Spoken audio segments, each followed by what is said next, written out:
আসসালামু আলাইকুম। আজ শুক্রবার, সবাইকে জুম্মা মোবারক। তা আজ একটু ব্যতিক্রম করে ভিডিওটা শুরু করব, প্রতিদিন যেমন করি তার থেকে। তা আশা করি কাছে কিংবা দূরে যে যেখান থেকে ভিডিওটা দেখছেন আল্লাহর রহমতে ভালো আছেন। আমিও আপনাদের দোয়ায় ভালো আছি। তা আজ আবার আমার একটা ডেইলি ব্লগ নিয়ে চলে আসলাম আপনাদের সামনে। তো প্রতিদিন যেমন সকাল থেকে ভিডিও স্টার্ট করি, আজ বিকাল থেকে পরের দিন বিকাল পর্যন্ত কি করি এটাই আপনাদের সাথে শেয়ার করব। তো এই যে আজ বিকালবেলা আমি একটু চা নাস্তা বানিয়ে নিচ্ছি, আর ওরা পড়ালেখা করতেছে। আজ যেহেতু শুক্রবার, তো এই কারণে সবাই বাসায় আছে। তো আমি একটু নুডলস রান্না করলাম আর চা বানিয়ে নিচ্ছি। আর আমি তো তেমন একটা নুডলস খাই না, এই কারণে চা বিস্কুট আর অন্য কিছু, এই যে কাঁঠাল আম আছে ওগুলা খাওয়া দাওয়া করে নেব। আর ওরা নুডলস চাটা খেয়ে নেব। তো বিকালে মানে প্রতিদিনই সকালবেলার মতো নাস্তা বানানো লাগে। আর সকালে নাস্তা বানায় না বানায় বিকালে তো অবশ্যই বানাইতে হয়। এদিকে আহার ড্রয়িং করতেছে, এই যে ড্রয়িংটা আঁকা হয়ে গেছে। এখন খাওয়া দাওয়া করে অন্যান্য পড়ালেখা করব। তো ও একদমই পড়তে চায় না, দুষ্টামি করে আর সারাদিন কম্পিউটার দেখে।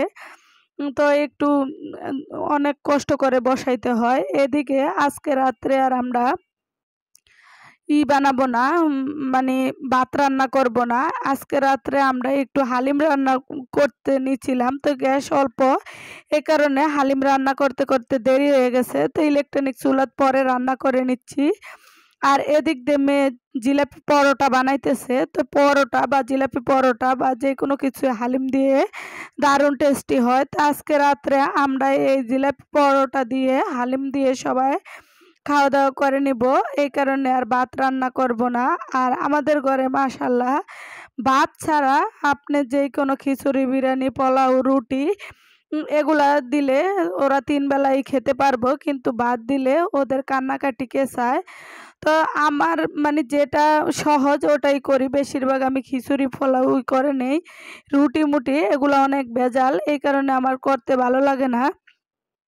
তো যেহেতু এখন কোরবানি ঈদ গেল, তো কিছু দিয়ে হালিম নেহারি ওইটা সেটা, এই কারণে এগুলার সাথে তো রুটি না হলে পরোটা না হলে চলে না, ভালো লাগে না। তো এই যে আমি রুটির সব কিছু করে দিলাম। তো মেয়ে জিলাপি পরোটা বানাইলো, তার সাথে সালাদ ও হালিম দিয়ে রাতকার খাওয়াটা খেয়ে আমরা এখন শুয়ে রয়েছি। আমাদের রাতকার খাওয়া খেতে খেতে ওই 12টা বাজে। তো ঘুমিয়ে সকালবেলা উঠে গেছি। উঠে এই যে আমি বিছানাদারি করে নিতেছি একটু গুছিয়ে। তো সকালে আমাদের নিত্যদিনের যে কাজগুলা ওটাই দৈনন্দিন আপনাদের সাথে শেয়ার করব। আর এখান দিয়ে অনেক বৃষ্টি নেমে গেছে। তো বৃষ্টি মানে বাহিরে আর ভিতরে তো আছে, ও একদম অন্ধকার হয়ে আসতেছে। তো এদিক দিয়ে আহার দুষ্টামি করতেছে, আর আমি আবার সকালবেলা একটু চা নাস্তা করে নিতেছি। আর এই যে আহার দুষ্টামি করতেছে। তো ওই চুলাতে একদমই চলে না, কারণ জলেই না, যাওই একটু বিকালবেলা জলে যে আলামত করে। তো তার থেকে ওখান থেকে এখানে রান্না করাই ভালো, এই কারণে চলে আসলাম। তো একটু চা বানিয়ে নিচ্ছি, আর কালকে রুটি ছিল পুজেন, ওগুলো একটু বানিয়ে নিব। পরোটা তার সাথে তো হালিমও আছেই। তো এগুলাই আমরা সকালকার নাস্তা খাওয়া দাওয়া করে নিব। আর ওই যে কাঁঠাল আম আছে, ওরা তো কাঁঠাল আম ওগুলা খাই না, আমার এই খাওয়া লাগে।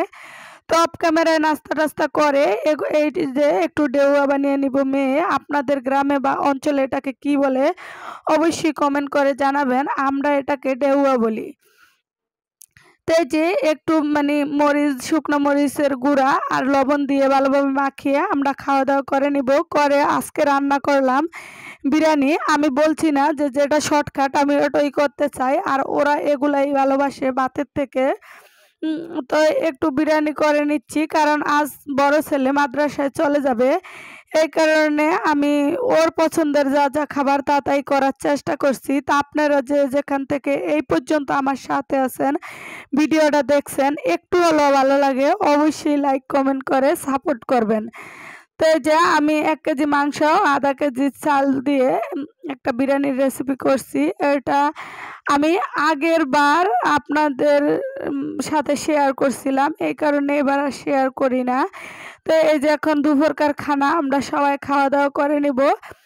তো যে যে সাপোর্ট করেন ও ভালোবাসেন অবশ্যই লাইক কমেন্ট করে শেয়ার করবেন ও সাথে থাকবেন। তো আমরা সবাই এখন বিরিয়ানিগুলো খাওয়া দাওয়া করে নিব। আস্তে আস্তে সবাইকে দিয়ে দিচ্ছি আমি বেড়ে। তো বিরিয়ানির সাথে আম কাঁঠাল তো থাকবেই। তো আম কাঁঠাল বলতে ওরা কেউই খায় না, ফল টল তেমন একটা, বাচ্চারা, আমি আর ওর বাবাই খাই। এই কারণে ভাতের আগেই মানে সব কিছু রেডি করে রাখি যে ভাত খাই। তো ভাত খাওয়ার পরে একটু রেস্ট টেস্ট নিয়ে আসর নামাজ পরে ফল টল খেয়ে দেখলাম কিছু চিড়া আছে, বিকালবেলায় একটু বেজে রেখে দিলাম, খাইলে খাবে, না খাইলে ভালো থাকবে। তো কে কে এরকম করে চিড়া ভাজা খান অবশ্যই কমেন্ট করে জানাবেন ভালো লাগলে। আল্লাহ হাফেজ।